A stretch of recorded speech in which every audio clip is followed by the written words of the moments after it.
Eu vi os documentos. Uma casa modesta, alguns pertences antigos. A existência de Dona Elsa, na visão de todos, era marcada pela penúria. Ela nos deixou sem posses relevantes, ou assim acreditávamos.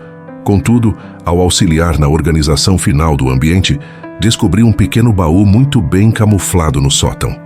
Não encontrei lingotes ou cofres repletos, mas sim uma única folha de papel bastante antiga.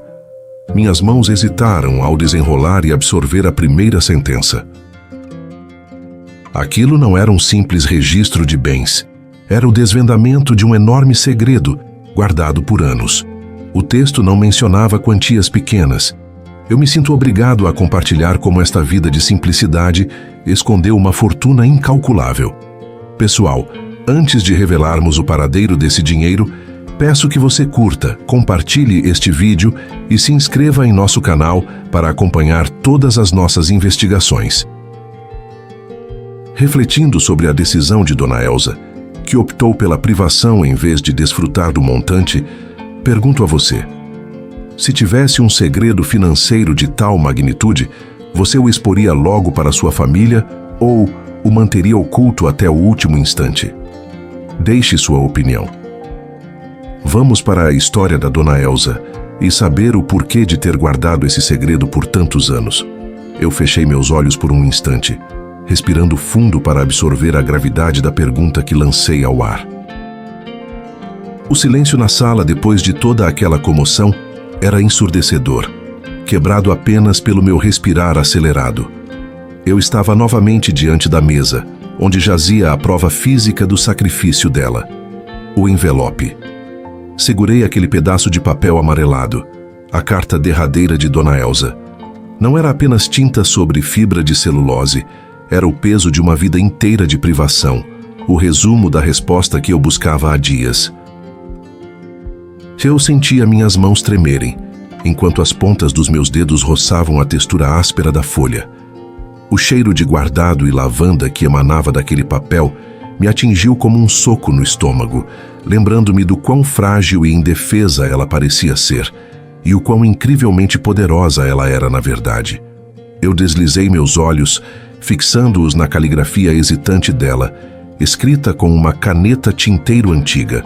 Lendo as primeiras linhas, meu coração acelerou a um ritmo insano. Ela começou dizendo que lamentava a dor que sua escolha de pobreza causou àqueles que a amavam, mas que eu precisava entender o motivo de seu ato. Entender o quê? Que ela preferiu o remendo na roupa e a frugalidade extrema, ao invés de aceitar o conforto que o dinheiro lhe proporcionaria. Era incompreensível, mas o texto prosseguia, e a história que se desenrolava era muito mais sombria do que a simples ganância ou avareza. A carta revelava que a fortuna não era dela desde o início. Era uma responsabilidade, uma herança macabra que veio carregada de ameaças e coerção. Ela não escondeu o dinheiro da família. Ela o escondeu para proteger a família. Meu Deus, que sacrifício imenso! Meu querido, ela escreveu, e eu senti minha garganta fechar, a visão embaçada. Eu sabia com absoluta certeza que se aquele homem, o que perseguiu seu pai por anos, soubesse da existência deste valor em minhas mãos, ele tiraria tudo de nós. E o mais importante, ele tiraria a paz e a segurança de vocês. O dinheiro pode comprar tudo neste mundo, mas não compra a certeza de que minha gente estaria segura. A próxima parte da carta era o mapa, a pista que mudaria tudo. Não estava em um banco suíço ou num cofre subterrâneo. A pista estava escondida no lugar mais óbvio, aquele que eu inspecionei dezenas de vezes, mas negligenciei por causa de sua absoluta e deprimente simplicidade. Ela descreveu um objeto de valor sentimental, uma relíquia da infância que ficava na estante da sala. Eu me lembrei imediatamente do pequeno baú de madeira que meu avô havia feito.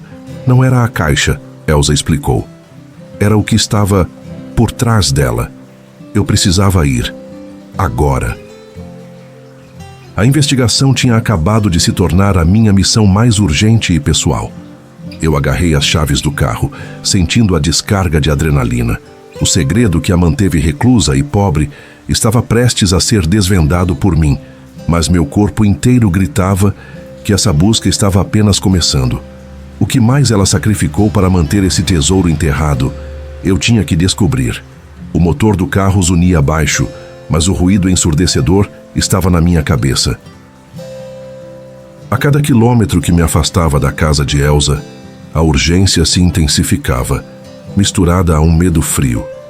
Não era apenas uma investigação agora. Era uma corrida contra o tempo para honrar um sacrifício que eu sequer compreendia.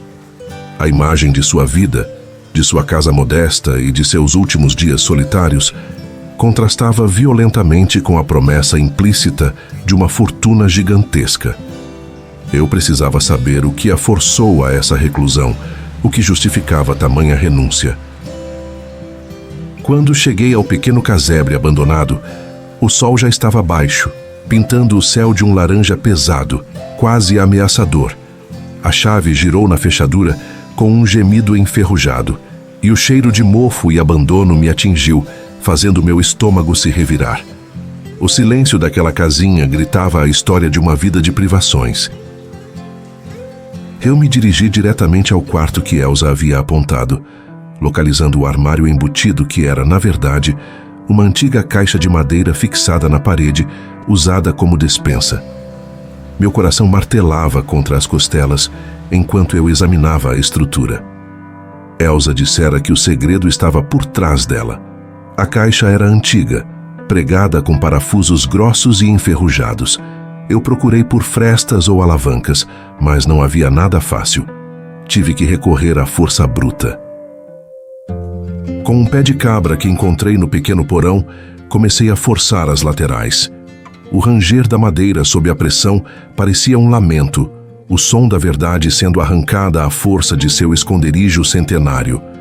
Após 10 minutos de esforço exaustivo, a caixa cedeu, desprendendo-se da parede com um baque surdo no chão empoeirado. A poeira que subiu me fez tossir, mas meus olhos estavam fixos no que havia atrás. Não era a parede crua. Havia um recesso ali, um pequeno nicho escondido e cuidadosamente vedado por um pedaço fino de compensado escuro, quase imperceptível. Aquilo não era obra do acaso. Era um esconderijo elaborado. Minhas mãos tremiam quando eu puxei o compensado. Atrás dele, o vazio se transformou em alívio gélido. Ali, guardado como um tesouro sagrado, estava um único envelope grosso, amarelado pelo tempo e preso com um fio de sisal desbotado. Não havia selo nem endereço, apenas um nome escrito em uma caligrafia elegante, mas trêmula, que eu reconheci imediatamente como a de Elsa. Para o encontrador leal. Sentei-me no chão frio, ignorando a sujeira e a dor nas costas. O peso daquele envelope era descomunal. Com cuidado quase reverencial, deslizei a faca de descarte sob a dobra e abri o papel. O aroma de papel antigo e sândalo escapou, e meus olhos correram para as primeiras linhas, escritas à mão. Meu querido, se você está lendo isto, significa que meu tempo se esgotou e que o fardo da verdade finalmente caiu sobre você. Peço perdão pelas mentiras e pelo sofrimento que testemunhei. Mas não havia outro caminho. O tesouro não é uma montanha de ouro, meu caro. É um peso que eu carreguei com unhas e dentes, mantendo-o longe dos abutres que nos rondavam. A respiração falhou em meu peito. Abutres. Ela não estava apenas pobre, ela estava fugindo ou se escondendo de algo perigoso. A carta continuava, detalhando o calvário que a havia transformado de uma mulher de posses em uma reclusa. Os bilhões existem. Eles estavam destinados ao seu pai, mas a forma como foram adquiridos atraiu a cobiça de homens sem escrúpulos. Eu não podia tocar no dinheiro. Se o fizesse, se comprasse um carro novo, uma casa melhor, ou se vivesse com o mínimo de conforto, eu teria assinado a minha sentença de morte e a sua. O dinheiro precisava de tempo, anos, décadas, para limpar-se, para se afastar da mancha de sua origem turbulenta. Meu corpo estava paralisado. Ela sacrificou a própria dignidade, a própria vida social, para que o dinheiro limpasse-se, para que eu, o herdeiro, pudesse um dia tê-lo sem o risco de ser caçado. O bilhão não era a recompensa, era a prova do perigo que ela havia enfrentado sozinha. Elsa detalhou o plano. Ela havia criado uma série de barreiras digitais e jurídicas complexas, espalhando a fortuna em contas dormentes, esperando que a legislação e o tempo eliminassem a ameaça inicial. Ela era brilhante, mas essa inteligência a custou tudo. A carta chegava ao seu ponto crucial, e meu coração começou a bater tão rápido que parecia querer sair do meu peito. A única forma de acessar o montante total, agora que a poeira baixou e os nomes envolvidos desapareceram, é através do que está selado nesta segunda etapa. Não se trata de contas nem senhas. Trata-se de um nome, meu querido. O nome de quem tem a chave final. Meus olhos engoliram a próxima frase, a caligrafia ficando ainda mais fraca, quase ilegível no final. Procure por o guardião do legado. Ele está em uma cidade distante, esperando meu sinal. Meu sinal é esta carta. O primeiro passo é encontrar a pedra que escondi na... A frase final era um borrão, mas o nome estava ali, nítido e desconhecido. Guardião do legado. A investigação não tinha terminado. Ela tinha se transformado em um enigma mortal, e eu estava apenas segurando a primeira pista. Eu precisava encontrar esse guardião, antes que os abutres que Elsa temia percebessem que o tempo do segredo havia acabado. O sol já se punha, tingindo a janela empoeirada de um laranja febril, mas a luz não me acalmava. Eu segurava o pedaço de papel rasgado, meu corpo vibrando na frequência do pânico e da incredulidade. Guardião do legado e uma pedra escondida. Minha mente descartava a casa simples de Elsa, cômodo por cômodo. Ela era metódica, mas pobre. Onde esconderia o começo de um império? Não em um cofre, pois não havia. Não debaixo do colchão, pois eu já havia procurado. O borrão da frase final da carta martelava minha cabeça. A pedra que escondi na sala? Na cozinha? Não. A palavra parecia mais longa, mais externa. Fui para o único lugar da casa que Elsa mantinha com um cuidado estranho e desproporcional à sua miséria. O pequeno pátio nos fundos, onde ela plantava ervas em vasos de barro rachados. O cimento do pátio estava rachado pelo tempo, coberto de musgo e sujeira, mas havia uma seção. Uma pequena área pavimentada que, ao contrário do resto, parecia ter sido restaurada recentemente. Lembrei-me do cheiro forte de argamassa que senti quando entrei pela primeira vez. Meus olhos caíram sobre uma lajota específica, ligeiramente mais escura que as vizinhas. Não era uma pedra ornamental, era uma pedra funcional, uma peça do piso. Ajoelhei-me, a poeira e a terra grudando em minhas calças. Com uma chave de fenda enferrujada que encontrei na caixa de ferramentas de Elsa, comecei a forçar a borda da lajota. O esforço foi brutal. O suor escorria em meus olhos enquanto eu alavancava, lutando contra a resistência da argamassa antiga. A cada pequeno estalo, meu coração parecia dar um salto triplo, temendo que algum vizinho curioso ou pior, um dos abutres que Elsa temia, ouvisse o ruído incomum. Finalmente, com um guincho seco e agudo, a peça cedeu. O espaço revelado não era profundo, mas era perfeitamente seco e selado. Lá dentro, havia uma pequena caixa de metal, pesada e antiga, parecendo uma daquelas latas de chá vitorianas, mas sem enfeites, apenas o metal gasto e frio. Minhas mãos tremiam tanto que precisei respirar fundo 5 vezes antes de conseguir abri-la. O fecho era um mecanismo simples, soltando-se com um clique abafado que soou como um tiro na quietude da tarde. Dentro não havia pedras preciosas, nem dinheiro vivo. Havia algo muito mais valioso e perigoso: documentos. O primeiro era um mapa. Não um mapa geográfico, mas um diagrama complexo com anotações em tinta preta e vermelha. Apontava para uma rede intrincada de empresas de fachada e holdings imobiliárias espalhadas por vários países, mas com a sede principal marcada em uma área de Manhattan que eu reconhecia apenas de filmes. O segundo item era um pequeno caderno, encadernado em couro que se desfazia nas bordas. Era um livro Razão. Enquanto folheava as páginas amareladas, o estupor inicial deu lugar a um choque gélido. As entradas eram datadas ao longo de 40 anos e estavam codificadas. Não eram meros números de conta, mas descrições detalhadas de ações, participações em minas e, inacreditavelmente, títulos de propriedade de terras raras. Eu não precisava ser um perito financeiro para entender a magnitude das cifras que saltavam aos meus olhos. Os valores somados não eram apenas milhões, eram dezenas de bilhões. Uma fortuna silenciada, cuidadosamente protegida do olhar do mundo e da mão gananciosa de qualquer parente distante. Mas o clímax da revelação estava na última página do caderno. Lá, escrito com a letra firme e elegante de Elsa, estava o nome completo do homem. Não o codinome, mas a identificação clara. Elias Ventura. E, crucialmente, junto ao seu nome, um endereço de e-mail criptografado e uma coordenada geográfica, marcando a cidade distante, mencionada na primeira carta. A frase borrada fazia sentido agora.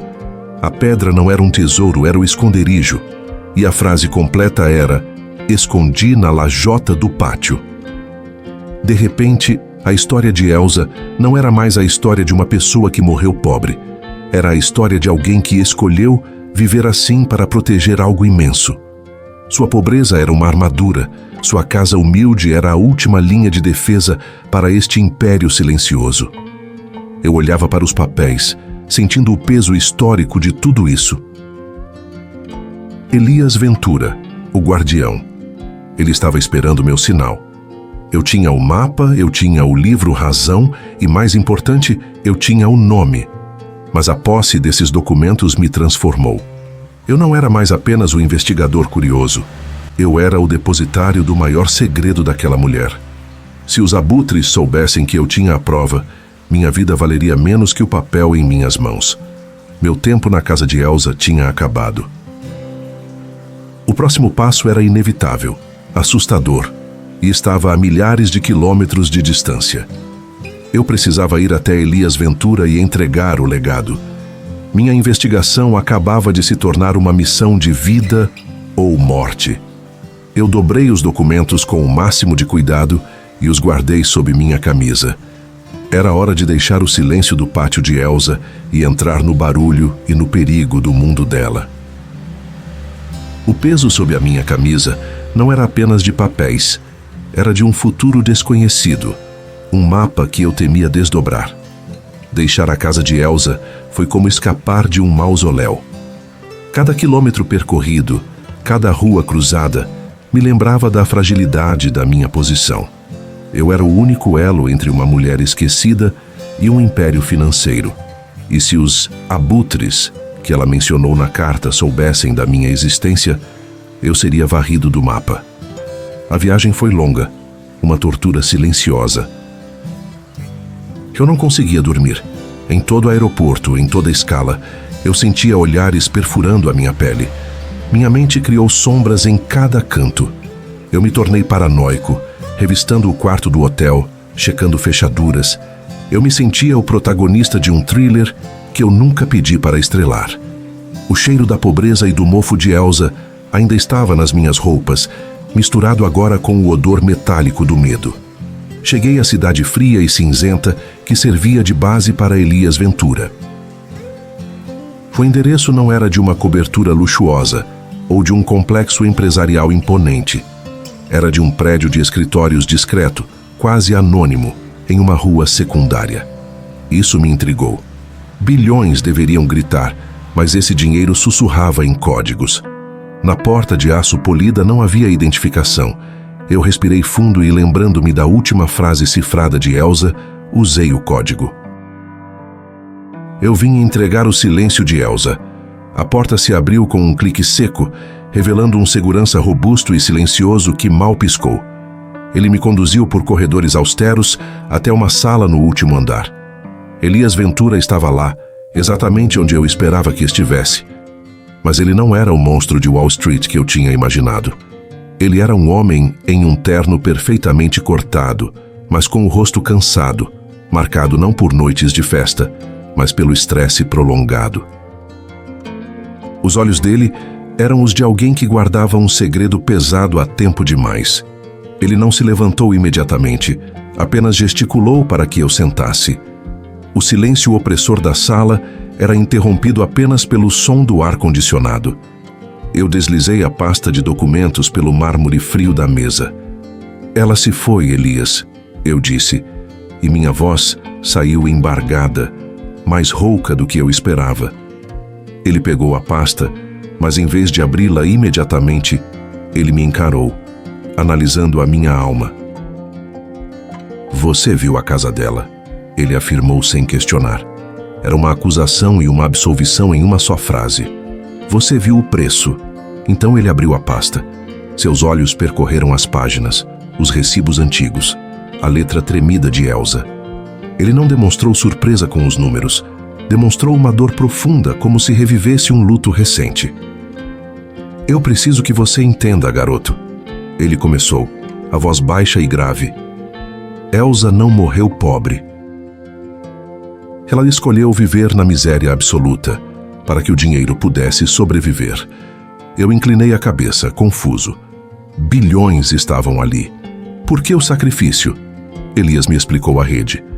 Não era dinheiro em uma conta bancária fácil de rastrear. Era uma complexa estrutura de investimentos internacionais, empresas fachada e fundos de pensão criptografados, criados para proteger o patrimônio de um grupo de pessoas que Elsa e ele representavam, vítimas de um golpe financeiro que datava de décadas.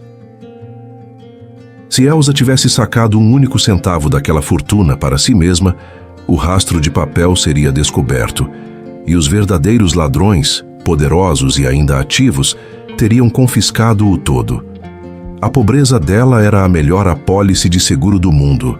Elias continuou, movendo a mão sobre as planilhas financeiras. Era a prova para o sistema que ela estava fora do jogo, inofensiva, esquecida. Ninguém procura por bilhões no barraco de uma senhora que vende doces na feira. A epifania me atingiu com a força de um soco. Elsa não era uma vítima da pobreza. Era uma estrategista.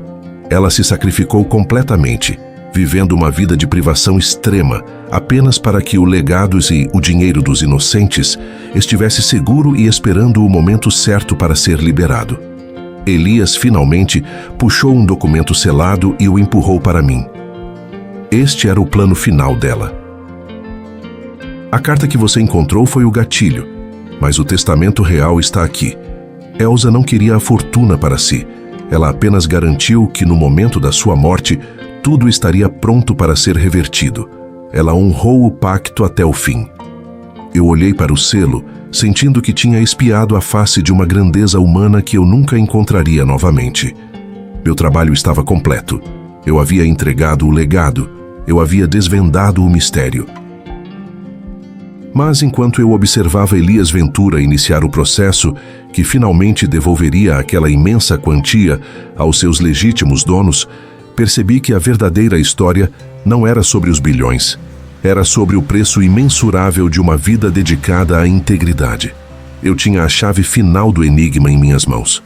Onde estava o dinheiro? O dinheiro estava escondido na lealdade inabalável de uma mulher pobre. A história de Dona Elsa, a guardiã do legado, prova que a verdadeira riqueza não está no que você tem, mas no que você está disposto a sacrificar. Que história incrível de lealdade e estratégia! Se este mistério tocou você, curta e compartilhe este vídeo. E agora voltando à nossa pergunta inicial.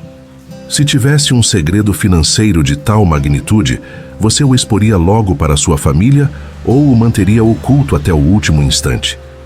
Deixe sua resposta sincera nos comentários. Assista a outros vídeos que estão aparecendo na tela agora. Te vejo lá.